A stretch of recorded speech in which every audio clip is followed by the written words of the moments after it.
There is no greater blessing than to have good health as you grow old.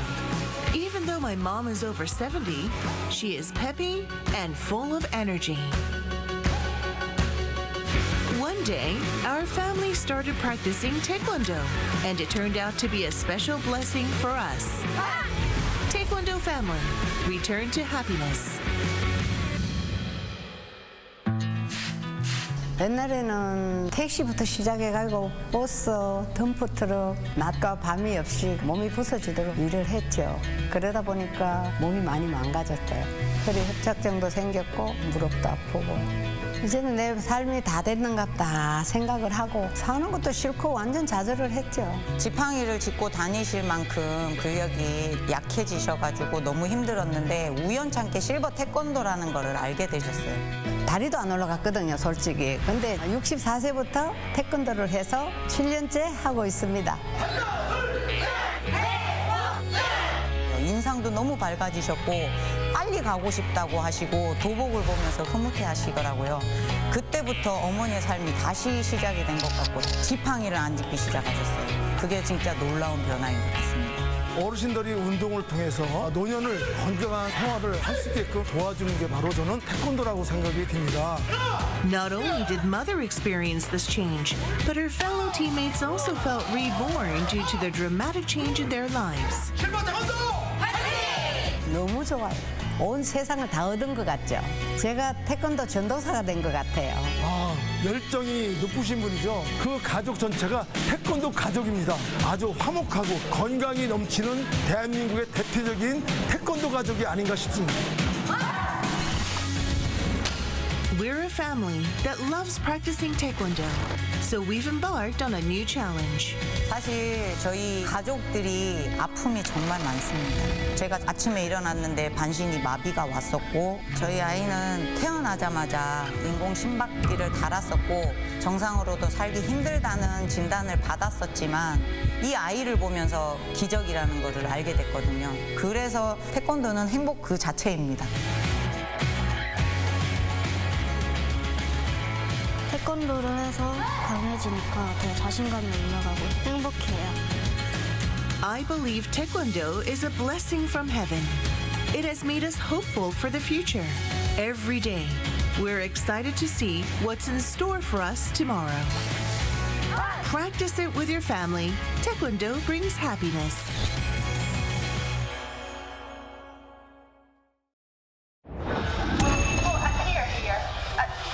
It was very important for Korean people during that time to get their freedom back.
Addressing Congress for the first time since returning to the White House, U.S. President Donald Trump argued South Korea's average tariff 4 times higher than that of the U.S. The government in Seoul responded by reaffirming that the average rate was less than 1% under a bilateral free trade deal. Ukrainian President Zelenskyy expresses regret over his recent public rift with President Trump, following the U.S. suspending all military aid. The American leader says Ukraine is ready to negotiate and sign an economic deal. The total income per capita in Korea last year amounted to $36,624, which was up 1.2% from a year ago. It's March 5th, 8 p.m. in Seoul. This is Newscenter. Thank you for joining us. I'm Yoon Jung-min.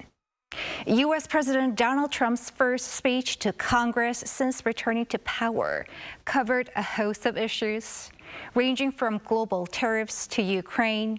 But perhaps the matter catching the eyes of people in this part of the world the most was his portrayal of Korea as a country with unfair trade practices.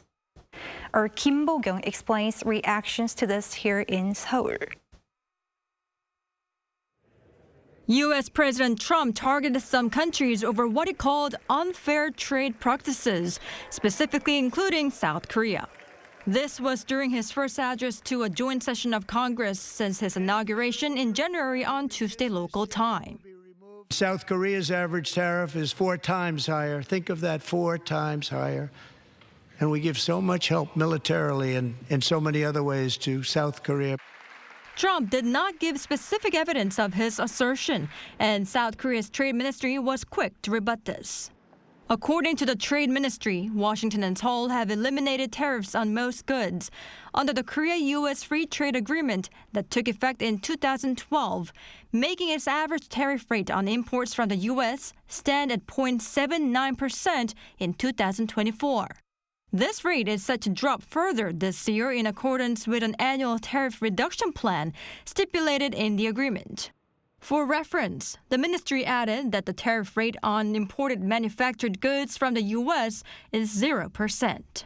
In terms of what Trump said, the ministry assumed he would have been referring to Korea's most favored nation treatment tariff, which stood at 13.4% in 2024. That is 4 times that of the U.S.'s 3.3%. But this rate applies to WTO member countries without bilateral agreements and thus is not applied to goods imported from the U.S. Amid such a potential tug-of-war on tariff schemes, Trump said he aims to resurrect America's shipbuilding industry, planning to offer special tax incentives to bring the industry back to the U.S., while also putting pressure on South Korea to participate in a natural gas pipeline project in Alaska. My administration is also working on a gigantic natural gas pipeline in Alaska, among the largest in the world, where Japan, South Korea, and other nations want to be our partner with investments of trillions of dollars each. One expert says, however, that taking part in such projects would not be able to fully prevent Trump's reciprocal tariff scheme, and neither would the FTA be able to do it. Trump threatened to impose a 25% tariff on Colombia and actually did on Canada and Mexico. All 3 countries have FTAs with the U.S., so having an FTA does not necessarily mean Korea can avoid such a measure. Kim Bo-kyung, Arirang News. Canadian Prime Minister Justin Trudeau has fired back at U.S. tariffs, and President Trump was quick to respond to the leader of the country, deemed one of America's closest partners. An Sung-jin reports. Canada, Mexico, and China have been gearing up for retaliatory measures after U.S. President Donald Trump's tariff impositions began on March 4th local time. Trump cited the failure to hamper drug trafficking, especially fentanyl, into the U.S. as a major reason for the tariffs. However, Canadian Prime Minister Justin Trudeau refuted the claim and said it is false to say that Canada was unwilling to help. Canada immediately imposed 25% tariffs on $20 billion worth of U.S. imports and will pursue several non-tariff measures as well. The United States launched a trade war against Canada, their closest partner and ally, their closest friend. But in the meantime, our tariffs will remain in place until the U.S. tariffs are withdrawn, and not a moment sooner. Trump immediately fired back. He referred to Trudeau as Governor Trudeau and further added that retaliatory tariffs from Canada would only result in another round of immediate reciprocal tariffs increased by the same amount. Mexico said the U.S. import taxes had no justification and pledged to give details on retaliatory measures during the weekend, vowing to respond with tariff and non-tariff measures. Nobody wins this decision. On the contrary, it affects the people we represent. China is also expected to levy import taxes of 10 to 15% on some U.S. goods, including American beef, dairy, and agricultural products starting from March 10th. These retaliations came after Trump went forward with 25% tariff impositions on Canada and Mexico, as well as doubling tariffs on China to 20%. Despite concerns that these tit-for-tat tariff levies would escalate into a global trade war, Trump seemed prepared to double down on these impositions. Other countries have used tariffs against us for decades, and now it's our turn to start using them against those other countries. Whatever they tax us, we will tax them. During his address to Congress on Tuesday, consumer confidence fell and stocks declined. As the U.S. will be levying tariffs on agricultural products as well, starting April 2nd, this could further startle the world economy and ignite tensions. 한성진, Arirang News. Ukrainian President Volodymyr Zelenskyy has expressed regret over his recent clash with U.S. President Trump amid growing pressure and reaffirmed his commitment to peace for the country against Russian aggression. Choi Min-jung has the latest. The U.S. and Ukraine seem to be on the road to repairing their relationship after last week's spat at the White House. In his first address to Congress since returning to power, U.S. President Donald Trump said that Ukrainian President Volodymyr Zelenskyy has expressed willingness to negotiate. Earlier today, I received an important letter from President Zelenskyy of Ukraine. The letter reads, "Ukraine is ready to come to the negotiating table as soon as possible to bring lasting peace closer." Trump also mentioned that he had engaged in substantial talks with Russia and had received clear indications that they are open to peace. We've had serious discussions with Russia and have received strong signals that they are ready for peace. Wouldn't that be beautiful? It's time to stop this madness. It's time to halt the killing. It's time to end this senseless war. Trump also acknowledged that Zelenskyy is ready to sign the much-debated minerals deal. Earlier on Tuesday, Zelenskyy also said Ukraine is ready to sign the deal, which grants the U.S. significant long-term rights to Ukraine's rare earth minerals in exchange for security assurances from Washington. It was left unsigned in last week's contentious meeting between Trump and Zelenskyy at the White House. Zelenskyy expressed regret over his recent clash with Trump. We seek constructive cooperation and true partnership. What happened at the White House, instead of our planned negotiations, is regrettable. But we must find the strength to move forward, respect one another, as we have always respected America, Europe, and all our partners, and work together to bring peace closer. The Ukrainian leader said that maintaining a normal partnership relationship with the U.S. is crucial to ending the war, adding that no one wants an endless war. Zelenskyy also took to X on Tuesday, saying that he and his team are ready to work under Trump's strong leadership for lasting peace. The remarks from Zelenskyy came hours after President Trump had ordered all military aid to Ukraine to be cut off. Choi Min-jung, Arirang News.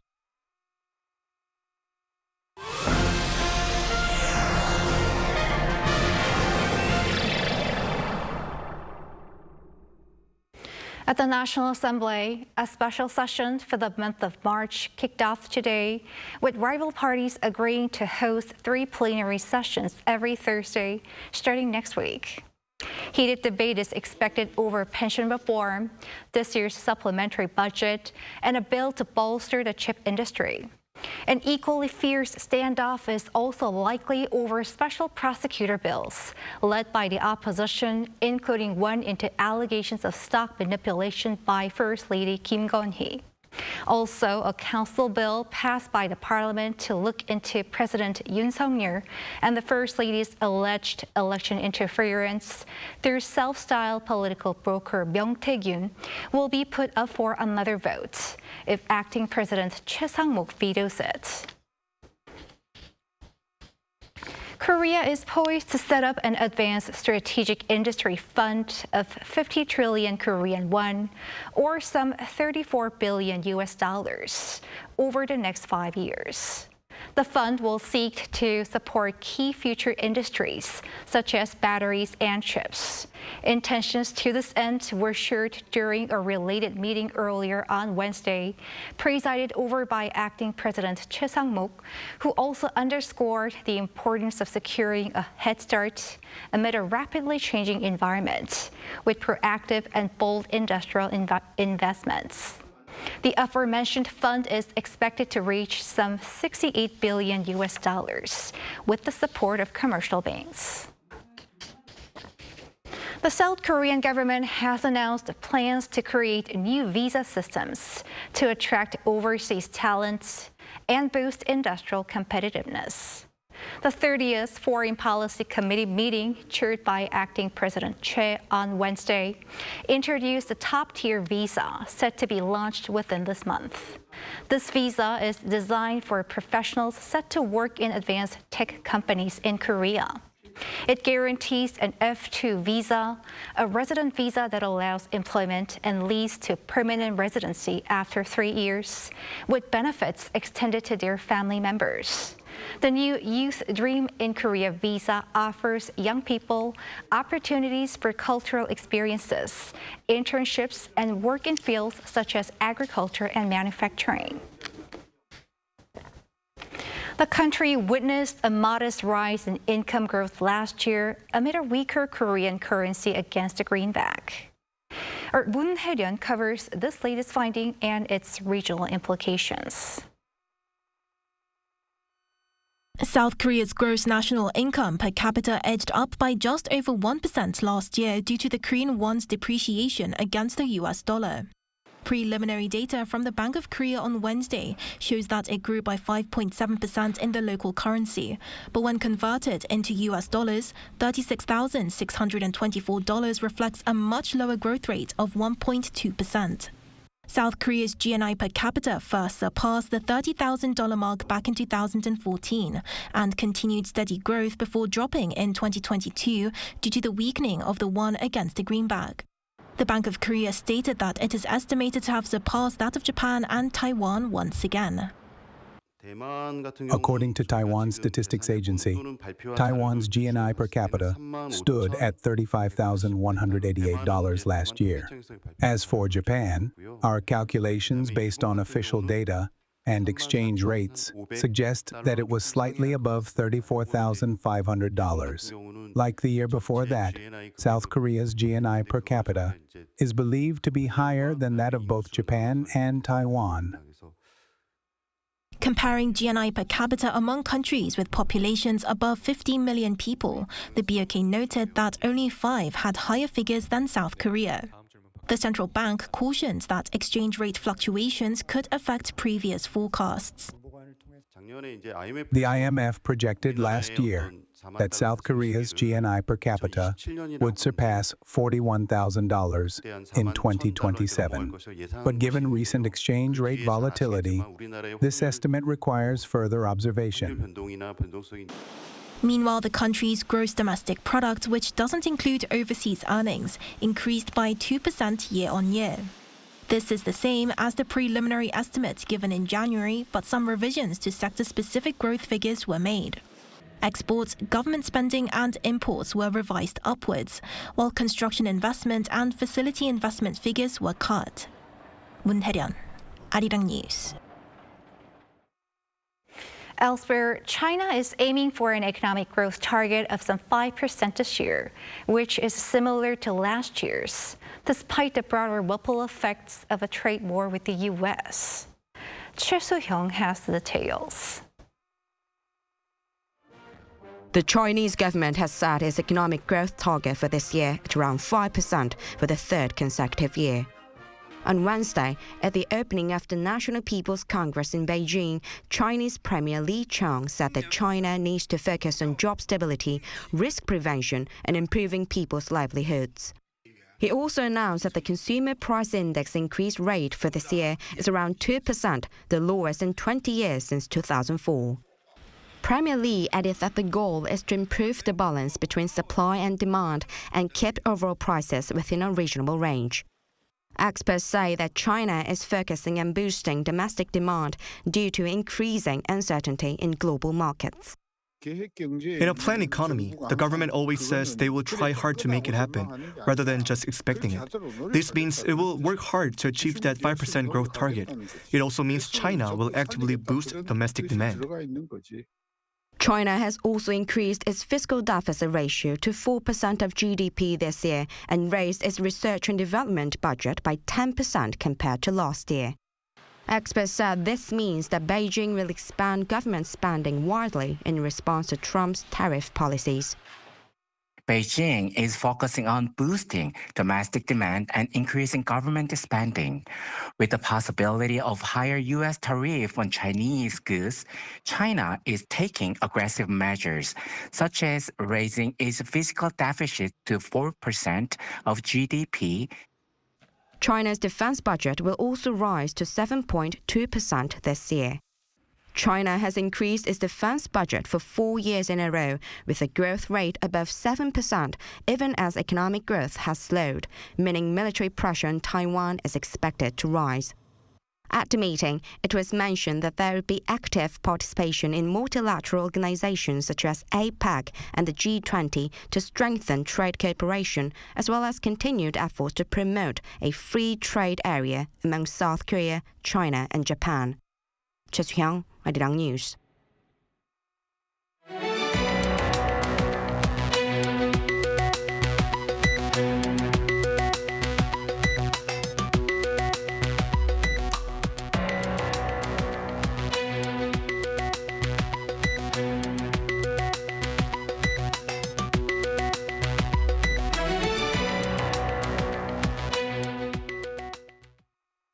An event just for startups on the margins of the Mobile World Congress is attracting quite a bit of attention this year as well, especially on efforts by Korean companies to enhance public convenience.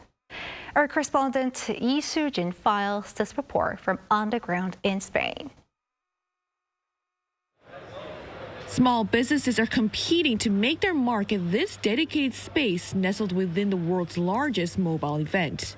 This is where innovation begins. 4 years from now is a startup event on the sidelines of the Mobile World Congress, where inventors showcase their latest creations, some award-winning, some intriguing, all with the goal of making it to the main event 4 years from now. And those award-winning startups generating buzz at the event include ones from South Korea. Dr. Presso, an AI-powered mental health app, is the only Korean startup nominated this year for MWC's Global Mobile Awards, often called the Oscars of the mobile industry. I tested its AI by pretending to feel down. I don't know what's wrong and nothing seems to change. I'm starting to lose hope. The technology quickly analyzed my voice, offering personalized recommendations about what I can do. Another South Korean startup, Hagak, was named a top 20 finalist at the 4 Years From Now Awards for its AI-powered platform, which provides customized responses based on sensitive data in industries like healthcare and insurance. Our biggest challenge has been gaining global recognition. We hope to use this opportunity to find business opportunities abroad. And as 4 Years From Now showcases cutting-edge startup innovations, it attracts industry leaders seeking promising startups for collaboration. We're interested in startups with innovative AI technology. One of the biggest challenges that startups face is finding the right industry to apply their technology, and that's where big corporations like us come in. One of the 15 startups SK Telecom is working with is Twat, an AI-powered visual assistance app that won Global Awards in 2022 and 2024. The app gives real-time voice descriptions for visually impaired users when they take a photo of their surroundings or objects. A person's hand is visible on the monitor holding a cell phone, and English is written on the screen. Another startup, Hudson AI, uses AI to provide dubbing that captures nuances like tone and emotion. The company, like the other startups, is also optimistic about the new opportunities and connections that 4 years from now will bring as they take their first steps toward the global market. Lee Soo-jin, Arirang News, Barcelona. On the entertainment front, a virtual idol group is gaining a fan base thanks to advances in technology. Our Park Go-nun met up with the group and explores what's behind it all.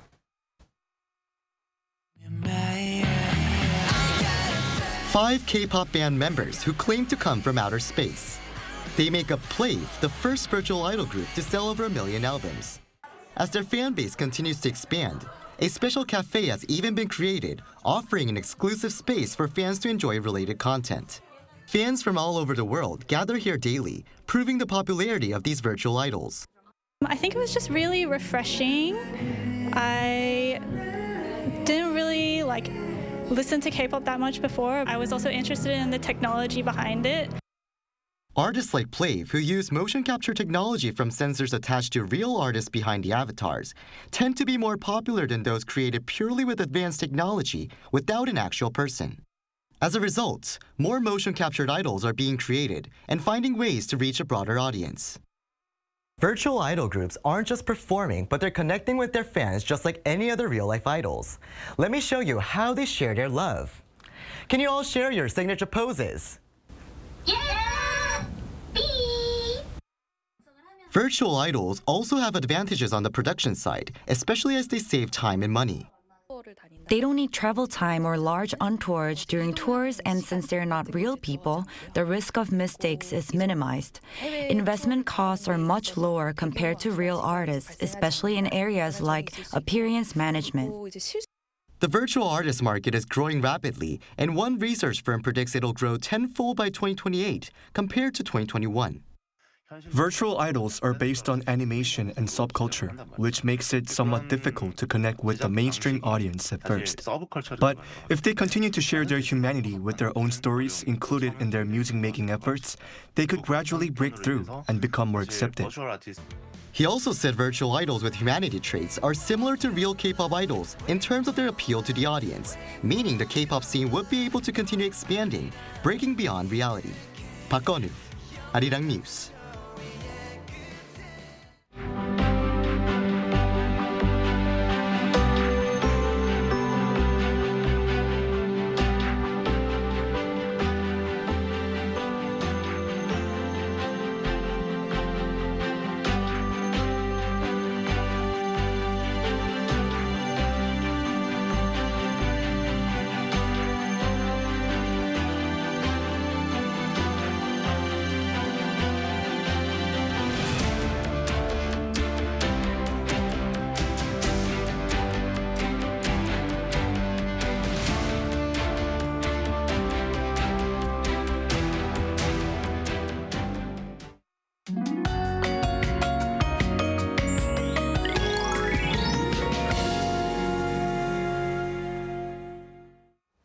Today is the start of the traditional calendar's third season of spring Gyeongchip.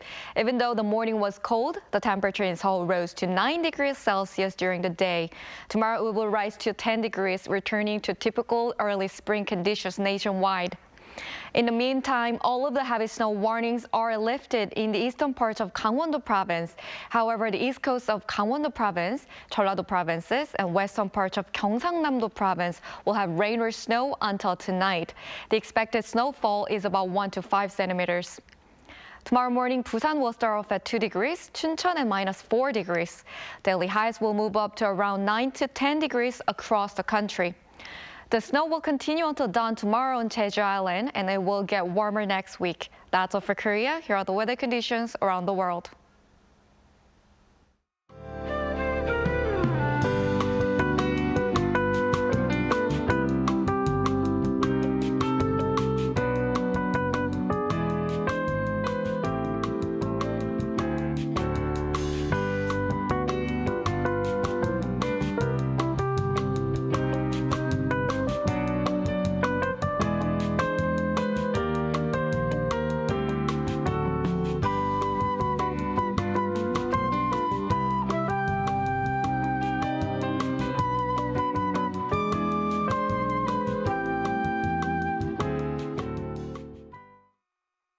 That is Newscenter for tonight. Thank you for watching.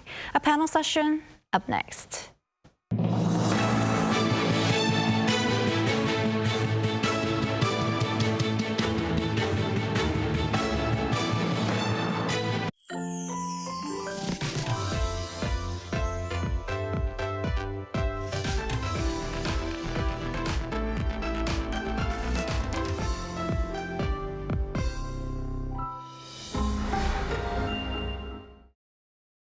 How to survive in Korea.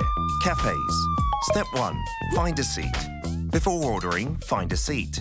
Laptop ID, smartphone, jacket, whatever that can mark your territory, but no bites. It's a little too big. Step 2. Pick up. We do not ask or call your name. We call out, B69번 고객님. The buzzer will vibrate when your order is ready at the counter. Wait, got your straw? Keep the top of the wrapper on. Doing this is more hygienic. Step 3. Cafe etiquette. If you need to use your laptop, find a seat next to a socket. No extra charge for using electricity. But if you're staying over 3 hours, how about ordering another drink or dessert? Step 4. Last bite standing. There's a mysterious custom in Korea. The last bite standing. When there's about 1 bite left of that cake, nobody will go for it.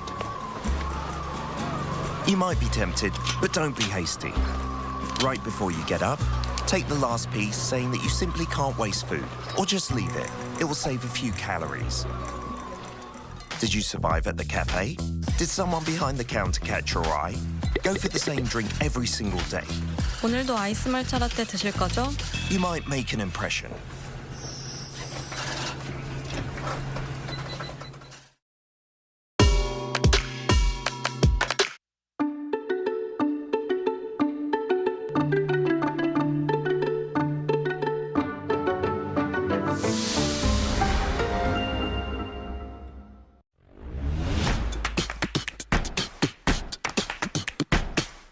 Our lives are swept into a vortex of this intricately connected world, providing an in-depth exploration of global security, diplomacy, economy, and culture to offer a unique international perspective. Embark on a global news journey with the GeoVista today.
Welcome to Within the Frame, where we bring the most pressing issues across the globe into focus. I'm Kim Mo-kyan.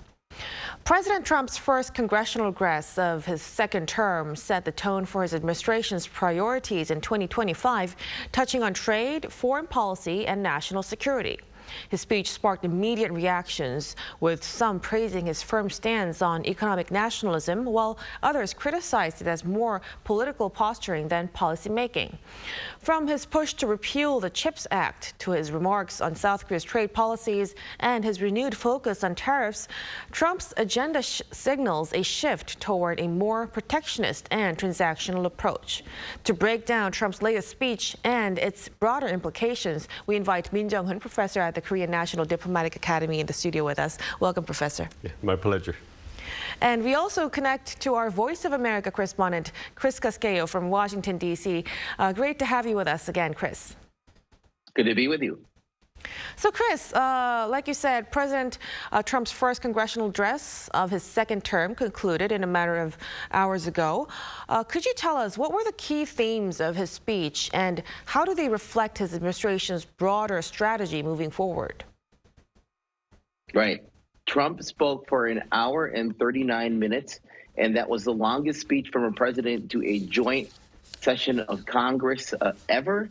He said his administration has accomplished more in 43 days than most administrations accomplished in 4 or 8 years. Today, Trump has signed nearly 80 executive orders, several of which are being challenged in court. Now, immigration was a main theme early in his speech. Trump touted his declaration of a national emergency at the U.S.-Mexico border and the deployment of the U.S. military and Border Patrol to repel the invasion of our country, in his words. He said his administration has launched the most sweeping border and immigration crackdown in American history.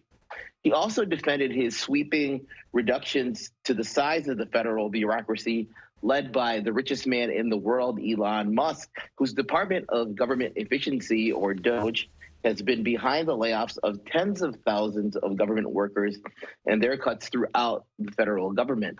But the message from Trump was clear that he's going to continue to do things his way. He sparred with the Democrats that were in attendance on occasion.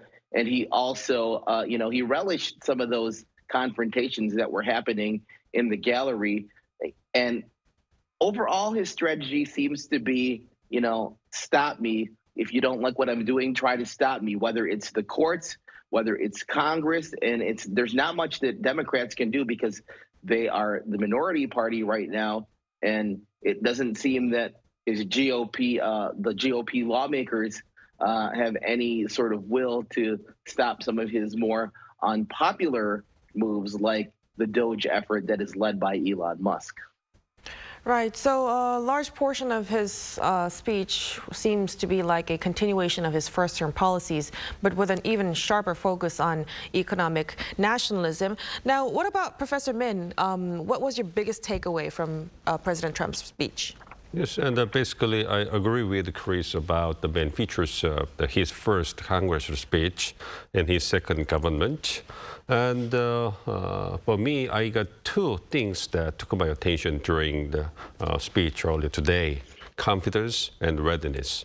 I think that President Trump seemed very confident about what his government is doing nowadays. He mentioned about the main policy agendas of his current government and the energy, southern border government reform, tariffs, Russia-Ukraine war, the Middle East, and so on. And he was very the confidence about what his government is doing and what the agendas that his government is focused on with the high confidence. And he also emphasized that his government is doing its job very fast, which means that his government has been prepared very well to run the country. Specifically compared to the 2016, where his government got a little readiness in terms of running the government. And I remember that at the time it took several months before he got the confirmation from the Senate for the major cabinet the positions. So he could initiate his main policy agenda sometime summer in 2017, so very slower than what is happening this year, 2025. So it means that the second Trump government is very well prepared in terms of the personnel and the policy agendas and other things. So I expect that, like the Chris mentioned, there would be nothing standing in the Trump path. So the Trump second government continues to be very aggressive to make progress for its main policy agendas in the coming months, like they're making good achievements for the first 100 days plan. Right, so definitely he gained confidence compared to his first term. Now, we also hear several Democratic lawmakers boycotted the speech, calling it a MAGA rally rather than a policy address. Chris, could you remind us how deep is the current political divide in Washington, and how could this affect the administration's ability to push with Trump's policies through the Congress? The partisan divide in the U.S. was really on display for the world to see last night with this speech. You know, there were moments where Republicans were standing and Democrats were sitting silently. And, you know, the president seemed to relish that. And just a few minutes into his address, he was interrupted by jeering from the House floor, prompting House Speaker Mike Johnson to direct the Sergeant at Arms to remove Democratic Representative Al Green of Texas after he shouted, "You don't have a mandate," at Trump. Trump continued his address after Green was removed from the chamber. Now, some Democratic lawmakers actually walked out in the middle of his address. Some chose entirely not to attend it. In the Democratic response to Trump's address, first-term Michigan Senator Elissa Slotkin called for voters to get more involved with politics. "It's easy to be exhausted," she said, "but America needs you now more than ever. If previous generations had not fought for this democracy, where would we be today?" she asked. Now, the business of lawmaking is going to be one of those things that we're watching as a March 14th deadline looms to avoid a partial government shutdown in D.C. Democrats have vowed to fight proposed deep cuts to Medicare and Medicaid, which are government-funded health insurance for the elderly and poor, including in the GOP's budget legislation. And the GOP only has a one-vote cushion in the House. So, you know, a lot of times these budgets haven't passed without some Democrats crossing over to the other side, or Republicans crossing over when Democrats are in control. So it's going to be interesting to watch in whether they do shut down the government, which, you know, happened under President Trump in his first term. But there's a lot of political fallout that happens when the government is shut down because many services are disrupted. You know, people who visit government offices or, you know, some of the museums in D.C. aren't able to visit them because, you know, the government shut down. So it's very disruptive, and I don't think either of the parties wants to get to that point. That's why we always get to these last-minute deadlines, and they end up passing a resolution, a continuing resolution to keep the government funded. So we're going to have to see if that happens, you know, in the next 9 days when this March 14th deadline hits us. Right, so it definitely is a very situation that's a very polarized situation. We'll really have to see how it flows. Now, one of the biggest anticipated topics during Trump's speech was his stance on Ukraine, of course, especially because the speech came right after the mineral agreement collapsed. Chris, how is the American public viewing the latest breakdown?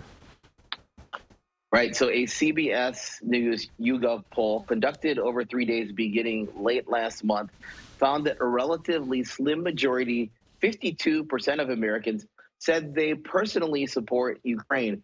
But it's important to note that this poll was taken before last Friday's diplomatic breakdown in the Oval Office that ended in that shouting match among President Trump, Vice President J.D.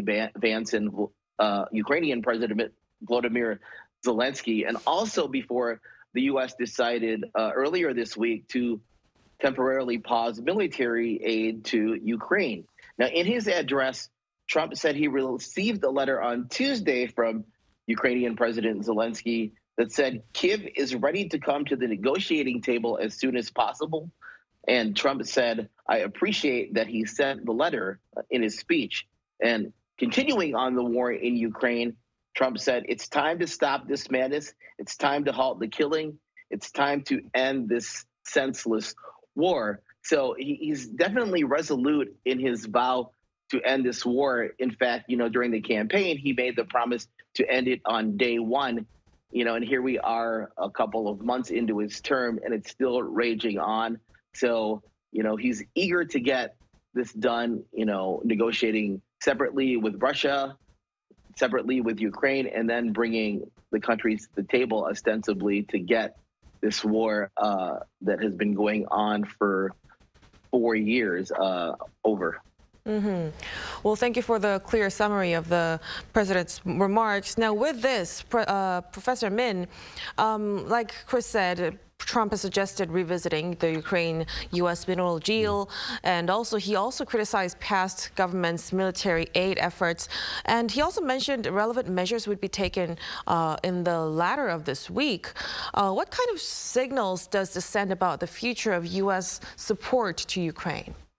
Well, basically, I think that Russia and Ukraine war will find its exit following what President Trump wants. That there will be little exception about Ukraine if Ukraine could get some kind of advantages or some modification of the deal between the Ukraine and the United States, because there is a clear imbalance of power between the two countries. And the U.S. has been clear that U.S. does not want to give more military aid or some kind of economic aid to Ukraine if Ukraine does not follow what U.S. wants. And we saw some kind of the opinion, the difference in opinion between the two leaders when they got the summit meeting in the White House a few days ago. But I think that the Ukrainian President Zelenskyy, President Zelenskyy made the big mistakes in terms of securing its national interest. Of course, I can understand that he wanted to show some kind of strong posture or the position against what the U.S. pushed, the force to follow the Ukraine. But think about the situation that his country faces. Without U.S. support, they would do nothing that Ukraine could do. Even if the European allies would help for Ukraine, but it would not be enough. That Zelenskyy knows about it, but still he resisted, and some kind of the disputes or the opinion differences between the two leaders. And after that kind of the event, and earlier today or the last night at the Washington Times, Trump mentioned during the speech that he got the beautiful letter from Zelenskyy that the Ukraine would want make a deal, the mineral deal with the United States. Think about the situation where the President Trump got mad at what Zelenskyy did during the summit meeting, and it shows that there would be a little change in terms of U.S. postures or the opinions about how to make the mineral deal with the Ukraine. So only change that could be possible is that Ukraine could get some more disadvantages in terms of making a deal. So there's nothing to lose for the U.S. In terms of the mineral deal. So I think that the President Trump would enjoy the situation for some time, and he will also bring the Zelenskyy to the White House or somewhere in the United States to finish the deal. And he also mentioned during the speech that President Putin is also ready for the peace during the speech last night. So I think that President Trump is confident in terms of making progress, in terms of ending the war. And I think he thinks that he is confident in terms of making some kind of the negotiations with both of the countries. So I think that the exit of the war would be accomplished just to follow almost following what U.S. wants. Right, so we are nearing the end of the Ukraine war, but we'll have to see how the agreements will go. Now, shifting gears, Tuesday has marked the start of Trump's new tariff measures, 25% on Canadian and Mexican products and an additional 10% on Chinese goods, along with forthcoming agricultural tariffs. Chris, how are businesses and policymakers responding to this? Well, stocks racked up more losses on Wall Street Tuesday, which wiped out all of the gains since Election Day for the Standard & Poor 500. The markets are having a tough time even setting expectations for what this trade war could look like, according to Ross Mayfield, who's an investment strategy analyst at Baird. And the tariffs are prompting warnings from retailers, some of the larger retailers in the U.S., including Target and Best Buy, as they report their latest quarterly financial results. Best Buy's CEO says China and Mexico are the top two sources for products that Best Buy sells, and it also expects vendors to pass along tariff costs, which would make price increases for American consumers more likely. Now, it's important to note that in the last day or so, before these tariffs went into effect, U.S. Commerce Secretary Howard Lutnick says that it is possible that a deal could be reached with Mexico and Canada on these tariffs to either decrease them or pause them entirely, if they reach terms that are agreeable to the U.S. And it's Trump's contention that Canada and Mexico have not done enough to stop the flow of illegal fentanyl into the U.S. across its borders, and that they're also not doing enough, especially Mexico, to stop the flow of migrants into the U.S. across the southern border. So again, many observers believe that Trump uses tariffs as a way to negotiate better deals with other countries, on a wide variety of things. But, we'll see if they actually go into effect or if Canada and Mexico are able to cut a deal to get out of these tariffs. Mm-hmm. Now, President Trump has also declared his intention to repeal the CHIPS Act. He called it a terrible law.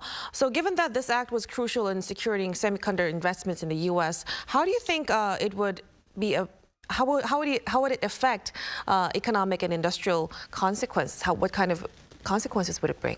Well, if the CHIPS Act would be repealed, it would make a very big impact or the negative impact to the companies with the high-tech industries like semiconductor industries or the companies. And as you mentioned during the speech, President Trump mentioned that he wanted repeal the CHIPS Act, and he also emphasized that tariffs, not subsidies, will bring investments and the manufacturing facilities back to the United States. And he took the example of the TSMC in terms of making a huge amount of money to the American soil, Arizona. And but still, it's not clear that if President Trump actually orders to repeal the act, but it seems that it would be inevitable for companies to receive some disadvantages because of their uncertainties of getting the subsidies that the previous Biden administrations promised. Actually, the many companies like Samsung and SK, they trusted what the Biden administration mentioned about subsidies, and they actually made the huge investments to build the factories, the facilities to the American soil. And without the subsidies, they would not secure enough the competitiveness in the price of their products, and that they could get in trouble in terms of making their business or maintaining their business in the United States. So I hope that there will be some kind of the compromise or negotiations to find the acceptable the exit for the companies and the businesses.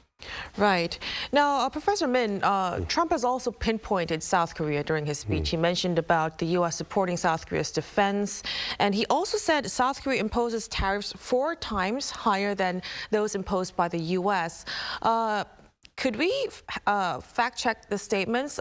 As far as I understand, we have a free trade agreement that's still in effect.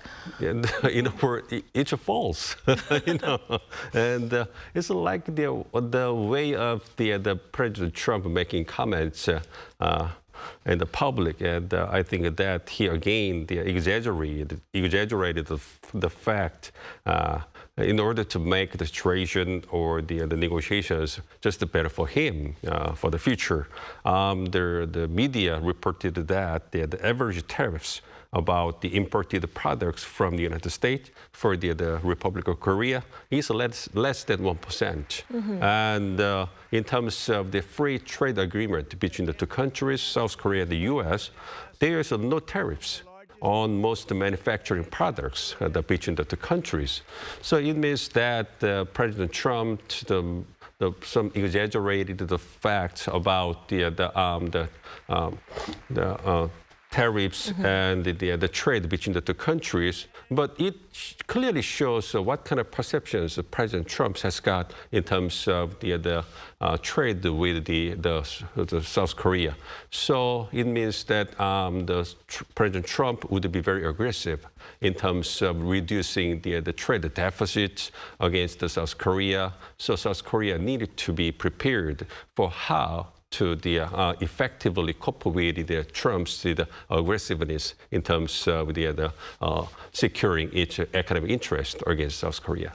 So briefly, could you also help us? What kind of strategy could South Korea take to help navigate with Trump's more assertive tariff and defense policies? Well, basically the Trump government shows a little different features in terms of making negotiations of the relations with other countries, including allies and non-allies. And unlike the Biden administration, where it put the more importance and the value in terms of value diplomacy, the principles and universal also as the value and principles, it cares about the pragmatic the approach or some kind of cost and the benefit approach and something like that. So we need to take advantage of the situation that we need to show the kind of the practical interests or the benefits to the United States, like the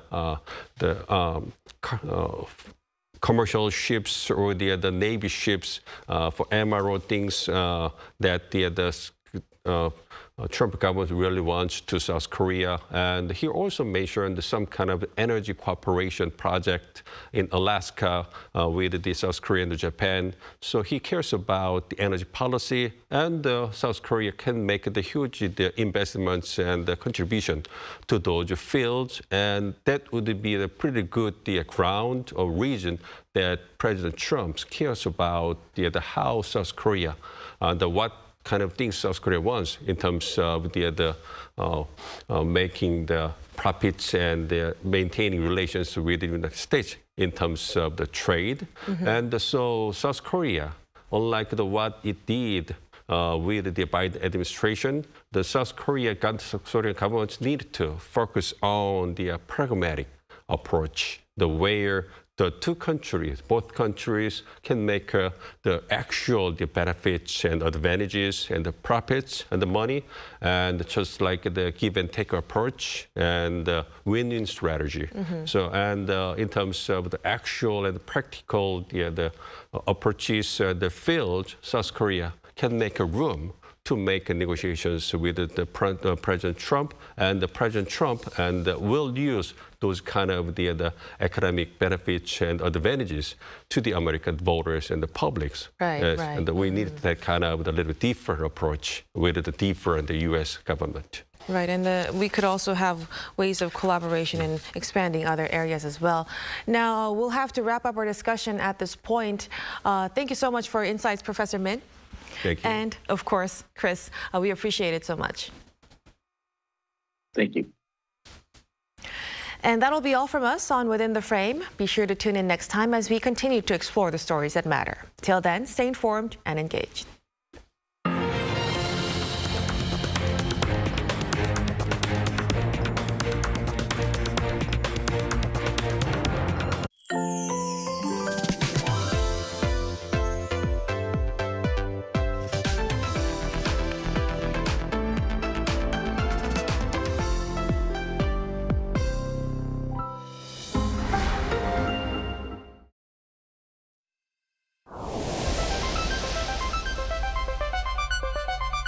저희가 매일매일 자동차를 타고